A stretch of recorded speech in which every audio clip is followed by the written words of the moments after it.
Speer enabled Hitler's architectural fantasies while Hitler enabled Speer's megalomania, creating a feedback loop where increasingly grandiose schemes seemed reasonable. Their late-night discussions in Hitler's bunker, which sometimes lasted until 4 a.m., focused on architecture more than military strategy, even as Germany collapsed. Two men retreating into fantasy rather than confronting reality. Reinhard Heydrich, the violinist with blood on his hands. Reinhard Heydrich, the butcher of Prague and architect of the final solution, was an accomplished violinist who performed chamber music regularly, even as he orchestrated the murder of millions. This contradiction, artistic sensitivity coexisting with monstrous cruelty, made Heydrich perhaps the most psychologically disturbing Nazi leader. He could play Brahms in the evening and sign death warrants in the morning, finding no contradiction between beauty and brutality. His violin training began in childhood. Born into a musical family in 1904, his father was an opera singer and composer. Heydrich received formal violin instruction starting at age 6. He practiced obsessively, developing technical proficiency that earned admission to conservatory consideration before military service interrupted his musical education. Despite choosing a military career, Heydrich never abandoned music. He practiced violin daily when possible, maintaining skills that allowed him to perform challenging repertoire competently if not brilliantly. After joining the SS in 1931 and rising rapidly to lead the Sicherheitsdienst, security service, Heydrich used music strategically. He hosted private chamber music sessions at his Berlin home, inviting skilled musicians, sometimes Jewish musicians. Captain Robert Posey of the U.S. Army's Monuments, Fine Arts, and Archives program stood in the entrance hall of Karen Hall, Hermann Göring's palatial estate 40 miles north of Berlin, and couldn't process what he was seeing. The April morning light streaming through 30-foot windows illuminated a room that resembled a Renaissance museum more than a private home. Rembrandt's Portrait of a Man hung above a fireplace carved from Carrara marble. Vermeer's The Art of Painting, stolen from the Rothschild collection in Vienna, dominated the east wall. Franz Hall's portraits lined the corridor leading deeper into the mansion. Posey, an architect and art historian from New York who had studied European masters for 2 decades, recognized immediately that this single room contained more artistic wealth than most American museums possessed in their entire collections. But it was the sheer quantity that staggered comprehension. Room after room revealed stolen masterpieces stacked against walls, crated for transport, cataloged in leather-bound ledgers that documented each theft with bureaucratic precision. By the time Posey and his team completed their initial survey 3 days later, they had identified 1,376 paintings, 250 sculptures, 168 tapestries, and countless pieces of furniture, porcelain, and decorative arts. The estimated value, calculated in 1945 dollars, exceeded $200 million, approximately $3.2 billion in today's currency. This was Hermann Göring's private art collection, assembled through 6 years of systematic looting across occupied Europe. Yet the art represented only one dimension of Göring's obsessions. In the estate's eastern wing, Posey's team discovered something that belonged in a zoo rather than a palace. Enclosures housing lion cubs, exotic birds from Africa and South America, and a pair of European bison. Göring, who held the title of Reichsjägermeister, Reich Master of the Hunt, maintained a private menagerie that he personally tended, bottle-feeding lion cubs while wearing custom-designed hunting costumes that cost 5,000 Reichsmarks each, more than most German workers earned in a year. Photographs found in his study showed Göring in medieval hunting garb complete with jeweled daggers, velvet capes, and feathered hats, posing with his animals like a Renaissance prince rather than a 20th-century war criminal. This discovery at Karen Hall opened a window into a hidden dimension of Nazi leadership. The private obsessions, bizarre hobbies, and secret lives of men who publicly embodied totalitarian discipline while privately indulging in pursuits that revealed fractured psychologies. Over the following months, as Allied forces occupied Germany and investigators sifted through captured documents, personal effects, and interrogation transcripts, a pattern emerged. The Nazi elite hadn't merely been political fanatics. They were collectors, mystics, failed artists, and hobbyists whose personal passions illuminated the human capacity for compartmentalization. They could appreciate beauty while destroying it, pursue knowledge while burning books, demonstrate tender care for animals while orchestrating industrial murder. Their hobbies weren't mere footnotes to history, they were keys to understanding how ordinary human capabilities became instruments of extraordinary evil. The morphine dreams of Hermann Göring. Hermann Göring's addictions extended far beyond stolen art. By the time of his capture in May 1945, the Reichsmarschall consumed approximately 100 paracodeine pills daily, maintaining a morphine dependency that had controlled his life for over 2 decades. The addiction began in 1923 after he was shot in the groin during Hitler's failed beer hall putsch in Munich, requiring surgery and prolonged morphine treatment for pain management. What started as medical necessity evolved into psychological dependence that shaped his personality, judgment, and ultimately his hobbies. Allied interrogators at Nuremberg documented Göring's withdrawal symptoms when his drug supply was cut off. Severe cramping, hallucinations, paranoia, and violent mood swings. Dr. Douglas Kelly, the prison psychiatrist assigned to Göring, noted that the prisoner's weight, which had ballooned to 320 pounds by 1945, dropped to 230 pounds during detoxification. The weight loss revealed another obsession: vanity. Göring's confiscated belongings at the time of arrest included 20 complete military uniforms, each custom-tailored and festooned with medals, many of which he had designed himself without authorization. He changed uniforms multiple times daily, selecting ensembles based on activities, audiences, and mood, treating military dress as haute couture rather than professional attire. His jewelry collection rivaled that of European royalty. Investigators cataloging Göring's personal effects found 42 rings, including a 24-carat diamond ring he wore constantly. On his right hand, valued at 85,000 Reichsmarks in 1945. He owned 17 watches, including a custom Patek Philippe with complications showing moon phases, perpetual calendar, and chronograph functions. A timepiece that cost more than a Mercedes-Benz automobile. Necklaces, bracelets, and bejeweled medals filled 3 strongboxes discovered at Carenhall, representing wealth that Göring accumulated through official positions that gave him first access to confiscated Jewish property. The art collection, however, remained his primary obsession. Göring employed a staff of 15 art historians, appraisers, and procurement specialists who scoured occupied territories for masterpieces. His chief art advisor, Walter Andreas Hofer, maintained detailed records showing that between 1940 and 1945, Göring's agents acquired artwork through 4 primary methods: direct confiscation from Jewish collections, forced sales at below-market prices, exchanges with museums where Göring's position ensured favorable terms, and outright theft from museums in France, Belgium, Netherlands, and Poland. The Jeu de Paume Museum in Paris served as his primary sorting facility, where art historian Rose Valland secretly documented that Göring personally visited 20 times between 1940 and 1944, selecting pieces during visits that lasted up to 8 hours.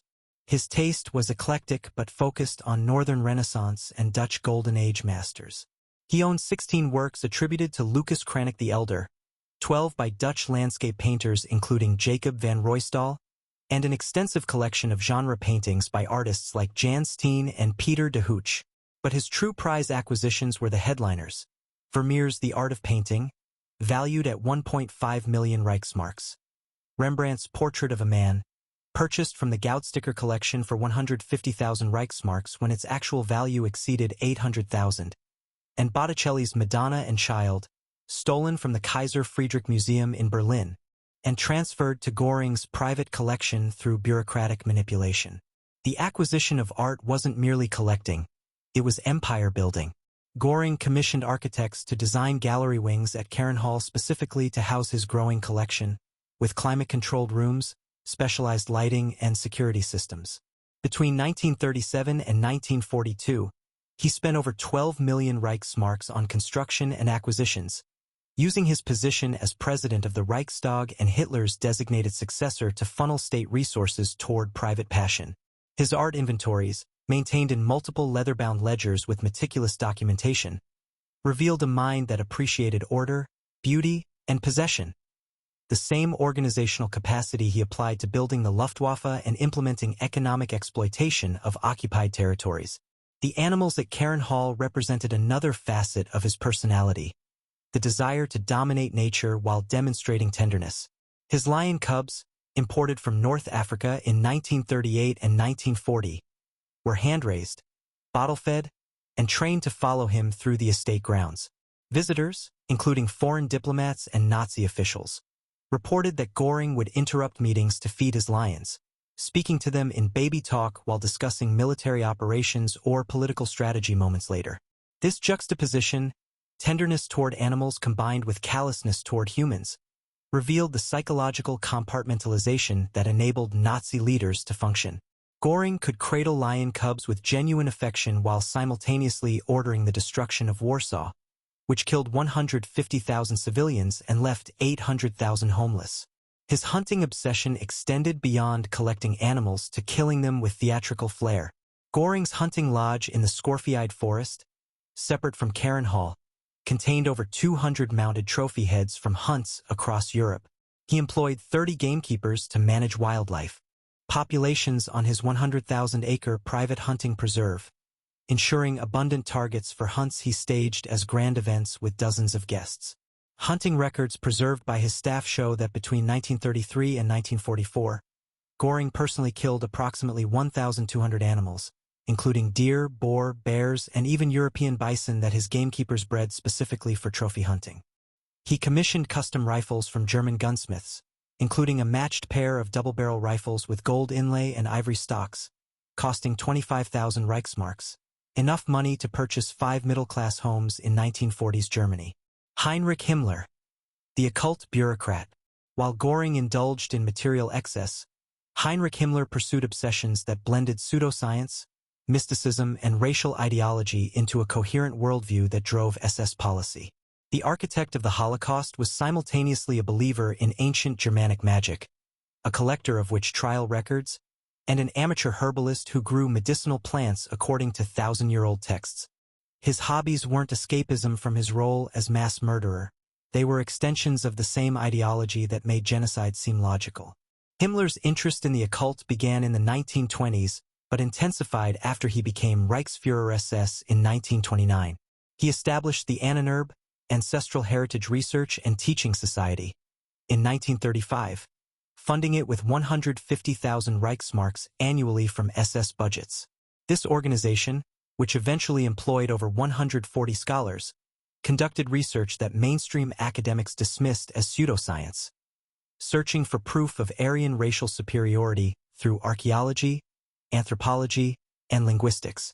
The Ahnenerbe's projects included expeditions to Tibet in 1938–39, led by zoologist Ernst Schaefer, seeking evidence that Tibetans descended from ancient Aryan migrations. The expedition, which cost 275,000 Reichsmarks and lasted 18 months, collected anthropometric data, Tibetan texts, and zoological specimens while his obsession with witchcraft revealed particularly twisted thinking. Between 1935 and 1944, Himmler directed Ahnenerbe researchers to collect records from medieval witch trials across Europe, eventually amassing documentation on over 30,000 cases from Germany, France, and Spain. His theory, which he discussed in multiple speeches to SS officers, held that witches weren't practitioners of black magic but rather priestesses of ancient Germanic paganism persecuted by Christianity.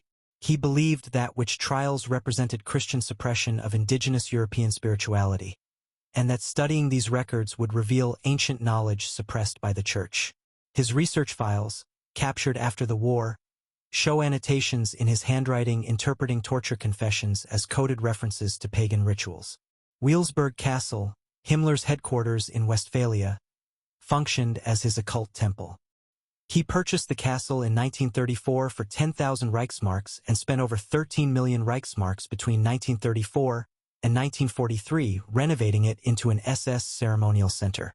The castle's north tower contained the Obergruppenfürsten, Hall of the Supreme Leaders, a circular room modeled after King Arthur's Round Table with 12 seats for his highest-ranking SS officers.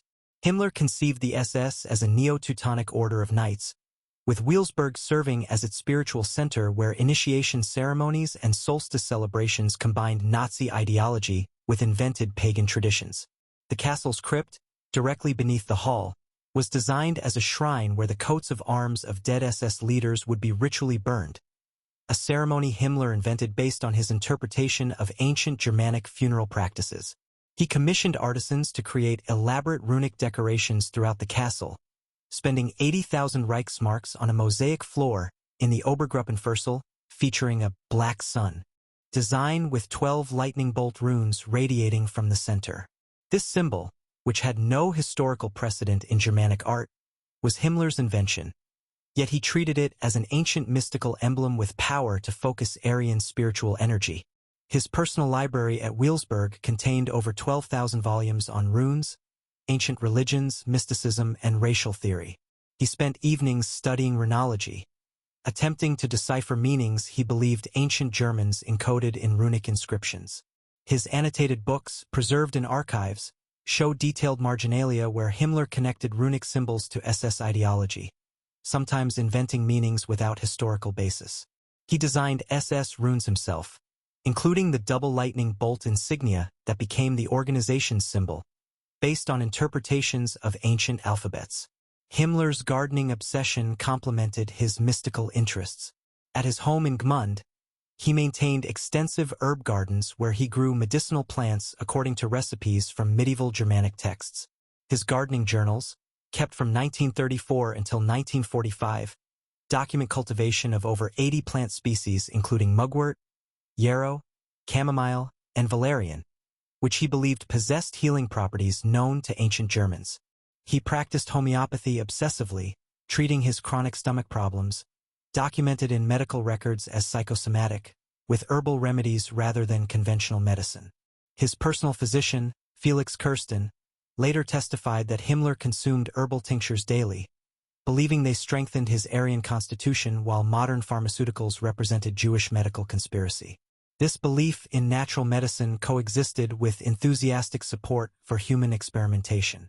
At concentration camps, while treating his own ailments with herbs, Himmler authorized SS doctors to conduct experiments on camp prisoners testing limits of human endurance, effects of diseases, and surgical techniques. The psychological compartmentalization was complete. He could tend gardens growing healing plants while simultaneously ordering experiments that killed thousands. The same obsessive documentation he applied to plant cultivation appeared in camp medical reports, detailed records of temperature, duration, and symptoms as prisoners died from hypothermia experiments or infectious diseases deliberately induced. His weather journals represented another obsession. From 1924 until 1945, Himmler maintained daily weather logs recording temperature, precipitation, wind direction, and cloud formations.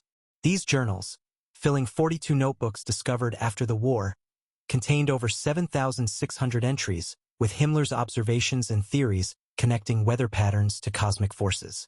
He believed, based on Germanic mythology and his own interpretations, that ancient Germans possessed knowledge to influence weather through spiritual practices. He funded research through the Ahnenerbe investigating whether rune magic could affect atmospheric conditions, spending 45,000 Reichsmarks on projects that mainstream meteorologists dismissed as fantasy. Joseph Goebbels, the failed novelist who conquered minds. Joseph Goebbels, the propaganda minister whose speeches and films shaped Nazi ideology, never abandoned his dream of literary recognition. Despite controlling German media and culture absolutely, despite speeches broadcast to millions, despite propaganda films seen worldwide, Goebbels continued writing fiction in private, romantic novels, historical dramas, and autobiographical screeds that revealed a man desperately seeking validation as an artist rather than merely a propagandist. His unpublished manuscripts, discovered in 1945 by Soviet forces occupying Berlin, totaled over 3,000 pages of prose, written between 1923 and 1944. The earliest works, written before his rise to power, were semi-autobiographical novels featuring protagonists who were thinly disguised versions of himself. Sensitive intellectuals rejected by society, crippled by physical disability, Goebbels had a deformed foot from childhood polio, who find redemption through political awakening. Michael, written in 1924 and published in 1929 after Goebbels gained prominence, sold poorly despite his position, fewer than 5,000 copies in its first 2 years. The failure wounded him deeply. Diary entries from 1930 show him obsessing over reviews, attributing poor sales to Jewish critics, rather than acknowledging that the novel's purple prose and melodramatic plotting made it unreadable. He continued writing fiction throughout the Nazi period, producing 2 unpublished novels between 1934 and 1938.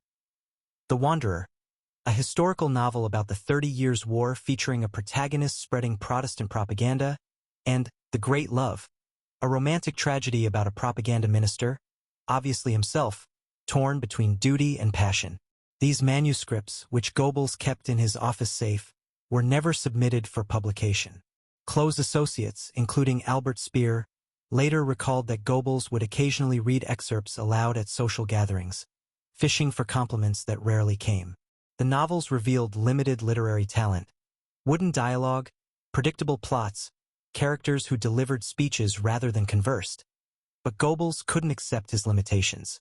He blamed Jewish influence in publishing, degenerate modern tastes, and the public's inability to appreciate serious literature. His diaries represented his most sustained literary project. From 1923 until his death in 1945, Goebbels maintained daily journals that eventually filled over 50,000 handwritten pages across 29 volumes. These weren't brief daily summaries but extensive entries running 5 to 20 pages, where Goebbels documented conversations, analyzed political situations, critiqued colleagues, and revealed his inner thoughts with remarkable honesty. He wrote with publication in mind, occasionally noting that future historians would find specific passages important.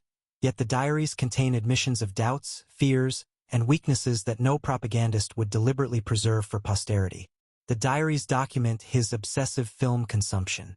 Goebbels watched movies almost nightly, maintaining a private screening room at his propaganda ministry office where he viewed German productions before release and foreign films smuggled into Germany despite bans. Between 1933 and 1945, his diaries reference over 2,000 film screenings, an average of nearly one every other day for 12 years. His tastes were eclectic. He praised Eisenstein's Battleship Potemkin for its propaganda effectiveness while condemning its communist message. He watched Gone with the Wind 3 times in 1940, calling it brilliant filmmaking in service of reactionary ideology. He screened Charlie Chaplin's The Great Dictator in 1941, noting grudgingly that Chaplin understood comedy better than any German director. American films fascinated him despite public denunciations of Hollywood decadence. His private film library, discovered by American forces in 1945, contained over 200 American movies smuggled through neutral countries. Gangster films, westerns, musicals, and romantic comedies that Goebbels studied for technique while publicly condemning American culture. He kept detailed notes on camera angles, editing rhythms, and narrative structures. His affair obsession consumed enormous time and energy despite, or perhaps because of, his marriage to Magda Goebbels and their 6 children. His diaries document dozens of affairs between 1933 and 1944, with actresses, secretaries, and party members' wives. The most famous affair, with Czech actress Lida Barova in 1936 to 1938, nearly destroyed his career when Hitler learned of it and ordered Goebbels to end the relationship.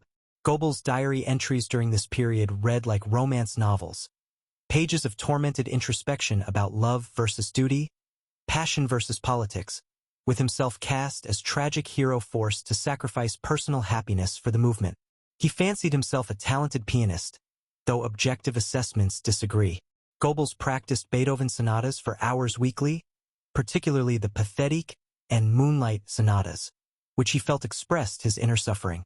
His family was forced to attend recitals where Goebbels performed pieces he'd practiced obsessively, and visitors to his home endured similar performances. Albert Speer recalled in his memoirs that Goebbels' playing was technically competent but emotionally forced, like his speeches, calculated for effect rather than genuine expression. The comparison wounded Goebbels when he learned of it. His diary entry from 1944 responding to Speer's criticism runs 8 pages defending his musical interpretation. His musical compositions revealed even more limited talent. Between 1935 and 1940, Goebbels wrote approximately 30 songs, short piano pieces, and a chamber work for string quartet that he titled Meditation. He forced these compositions on his children, who were required to perform them at family gatherings and during dinner parties with Nazi officials. Recordings exist of one song cycle, Dreams of Germany, performed by a professional singer whom Goebbels commissioned in 1938.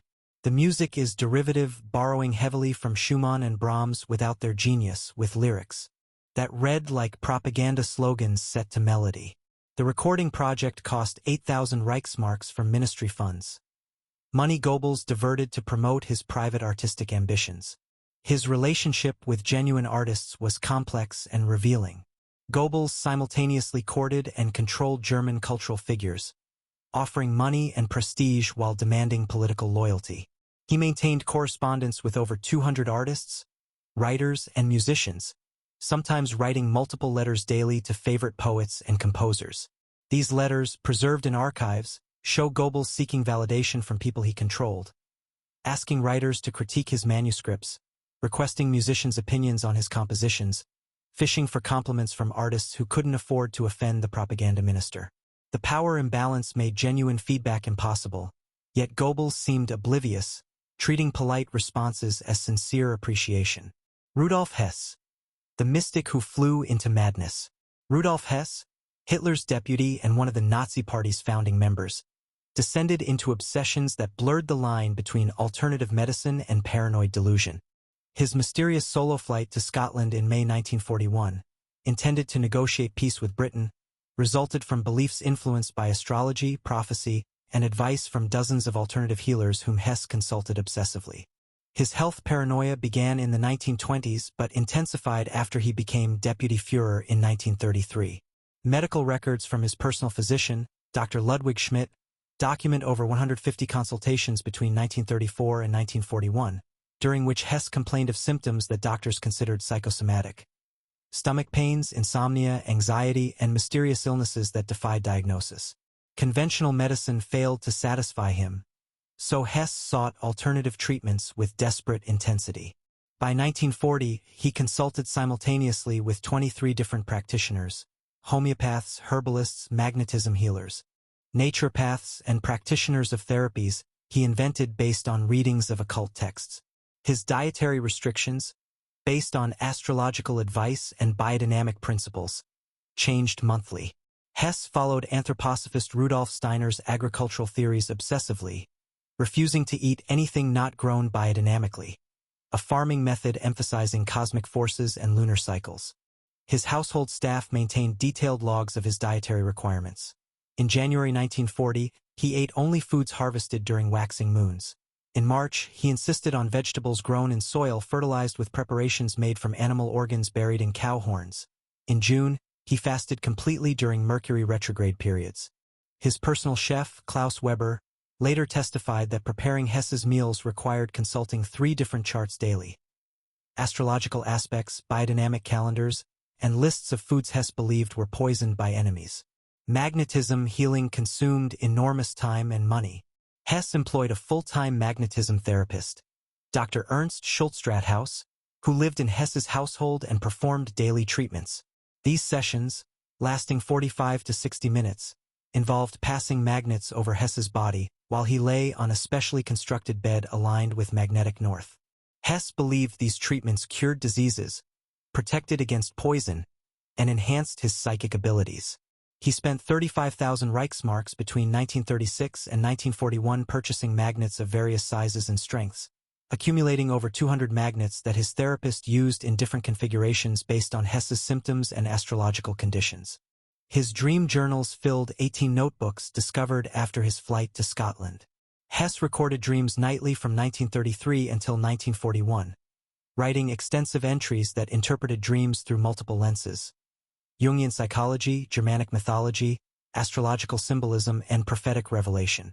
Many entries concluded with instructions to himself based on dream interpretation, postponing meetings because dreams suggested inauspicious timing, avoiding certain people whom dreams identified as threats, or taking actions that dreams indicated would succeed.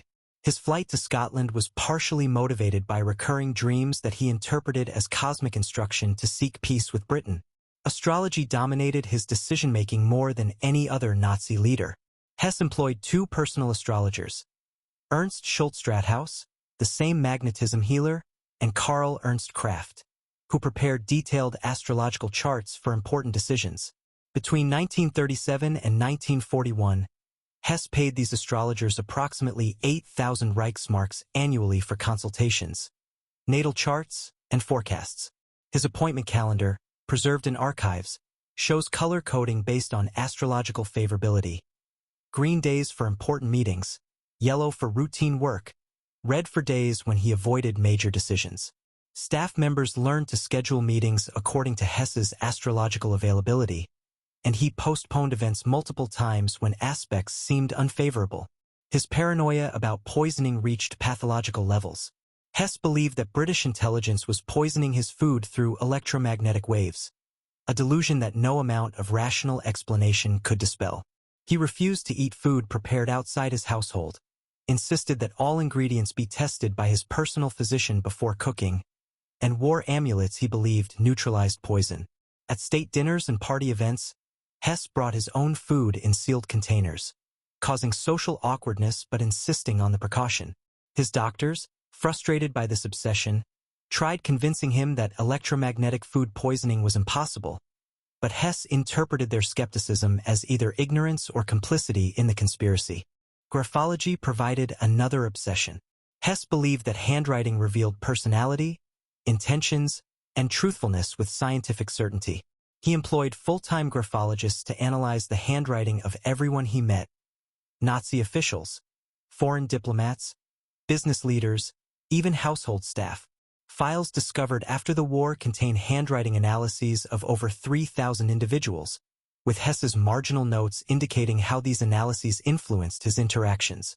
He distrusted people whose handwriting graphologists judged negatively, promoted staff members whose writing suggested loyalty, and avoided meetings with individuals whose signatures revealed hostile intentions. This pseudoscientific approach to personnel decisions undermined his effectiveness as deputy Führer, as competent officials were sometimes excluded based on handwriting rather than qualifications. His May 1941 flight to Scotland represented the culmination of these obsessions. Multiple factors motivated the decision: genuine desire for peace, fear of Germany's strategic position, and personal ambition. But the timing and execution reflected his mystical worldview. Astrologers told him that late spring 1941 presented a favorable window for peace initiatives. Dreams had shown him flying to Scotland and meeting with the Duke of Hamilton, and his magnetism healer assured him that cosmic forces aligned to support his mission. Hess prepared for the flight by consulting all his alternative healers, fasting according to biodynamic principles, and performing magnetism rituals for protection. The flight succeeded technically. He navigated 900 miles at night and parachuted safely over Scotland, but failed politically, as British authorities imprisoned him rather than negotiating. His remaining years, spent in Spandau prison until his death in 1987, were filled with the same obsessions: alternative medicine, astrological consultations through visitors, and paranoid beliefs about poisoning that prison. Doctors documented but couldn't alleviate. Albert Speer, building monuments to immortality. Albert Speer, Hitler's chief architect and later Minister of Armaments, was obsessed with creating structures so massive that their ruins would impress civilizations thousands of years in the future. This theory of Ruinenwert, ruin value, meant designing buildings that would crumble aesthetically, leaving impressive remains like Roman aqueducts or Greek temples rather than shabby modern rubble. The concept revealed Speer's megalomania. He designed buildings for spectators who wouldn't exist for millennia, prioritizing future ruins over present functionality.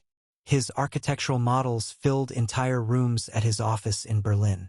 Speer employed 40 craftsmen full-time building scale models of Germania, the rebuilt Berlin that Hitler commissioned him to design starting in 1937.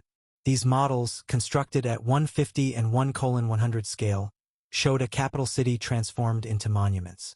The Great Hall, centerpiece of Speer's design, would accommodate 180,000 people beneath a dome 16 times larger than St. Peter's Basilica in Rome.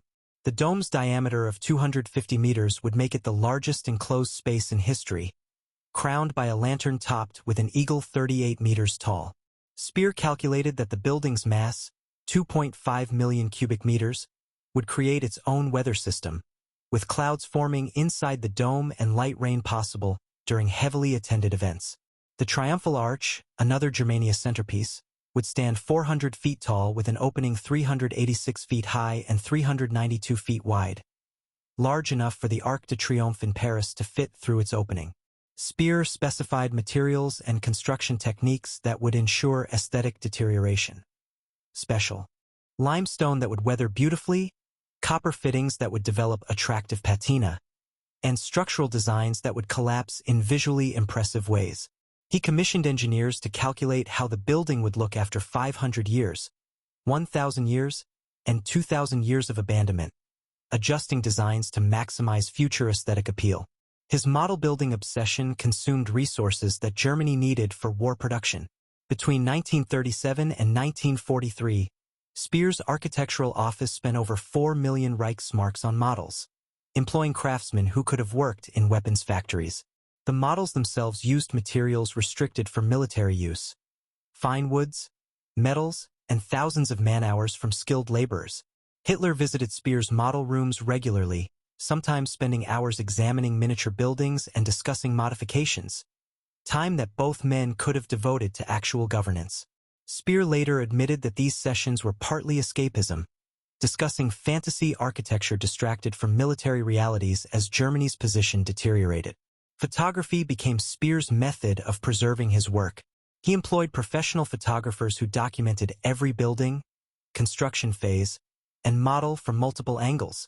His photographic archive, discovered intact after the war, contained over 38,000 images organized chronologically and thematically in leather-bound albums. Speer personally arranged these albums, writing captions and commentary that explained design choices and historical significance. He photographed construction progress weekly, creating sequential records that showed buildings rising from excavation to completion. For buildings damaged or destroyed by Allied bombing, these photographs became the only record of Speer's achievements, exactly as he intended. His sketching compulsion produced thousands of architectural drawings. Even while serving as armaments minister from 1942 to 1945, responsible for Germany's war production, Speer drew buildings obsessively. His staff recalled seeing him sketch during meetings, filling notebooks with building facades, interior details, and urban planning schemes. The drawings ranged from quick concept sketches to detailed renderings with shading and perspective. Archives preserve approximately 6,800 architectural drawings in Speer's hand, created between 1934 and 1945. Representing an average of 1.7 drawings daily for 11 years. This output suggests that sketching was more than hobby. It was psychological necessity, a way of processing stress and maintaining identity as an artist rather than merely an administrator. Driving provided escape and thrills that contrasted with his methodical architectural work. Speer owned multiple sports cars, including a Mercedes-Benz 540K Spezial Roadster capable of 110 miles per hour, which cost 28,000 Reichsmarks in 1938, more than most Germans earned in 5 years. He drove recklessly when stressed, taking long nighttime drives through countryside at speeds that terrified passengers. Rudolf Wolters, his close friend and colleague, documented several incidents where Speer crashed or nearly crashed while driving too fast on mountain roads.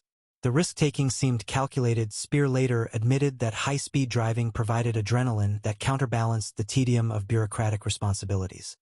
His relationship with Hitler mixed professional collaboration with personal dependence that shaped both their lives.